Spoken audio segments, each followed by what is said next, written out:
What do you guys think? How about Matthews and Tavares trade the letters on their jersey? Don't get me wrong, I like Tavares, but I still think Matthews should have been given the C.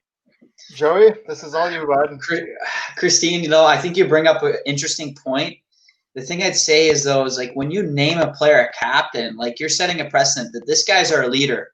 He's going to be our number one guy. That's, he's supposed to lead through play in the locker room, everything. And I feel like if you're going to do that, it's going to complicate the locker room a bit. And you can't say, hockey players are human beings. You strip one guy of the C and give it to the other guy across from him, there's going to be some beef there or something. There's going to be some people that have an opinion on that. So I think you got to leave it how it is, and that's just going to create too many complexities. And last thing we need in Leafland is locker room trouble. Hey, did you know that actually happened to Joe Thornton in San Jose? He was stripped of captaincy. And I don't think it ended very well. I don't think he was very happy about that. I think that touches back to the Maple Leaf media as a whole, too. Because I feel like the big thing that no one talks about, or perhaps isn't shown on enough, is how good Tavares is at handling that media. Mm-hmm. That is really the difference. Whether on the better player, Matthews is a better player on ice, and whether they want him to be more of a leader longer term for the team. Tavares is the golden boy for the media. He's really good at handling it, and I think Brian Burke touched on it earlier when he was talking in one of his segments about how Dion Phaneuf handled being a captain in Toronto.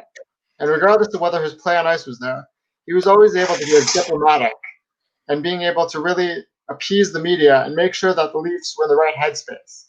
And I think that is a very valuable skill Tavares brings. He grew up around a professional sports landscape. Obviously, he's relatives with one of the greatest lacrosse players of all time. And he got to see from a very young age what it is like to be under constant scrutiny in whatever sport you're in at a professional level. And I think that really helped shape him into the leader that he's able to be, and why that's so valuable in Leafland, especially given the crazy insights and how much carries on. You know what? I think that either one of these guys could have gotten the captain. And John Tavares was the right guy in my opinion. You know what? Austin Matthews, I get what you're all saying. This was his team. He was here first. But John Tavares was a captain in New York. John Tavares is a leader. He's a lead by example guy. He might not be the most vocal guy, and that's just from the outside looking in because we really have no idea what he's like in the locker room. I haven't been in that locker room. You haven't been in that locker room. There's a very few number of people who have been in the locker room. And Martin Biron, who shared a locker room with him back in 2009 in John Tavares' rookie season when he was just 18 years old, he said John Tavares refused to go out 3 days before a game to an entourage thing in New York City. In New York City. He refused to go out because it would mess up his game ritual 3 days ahead in advance.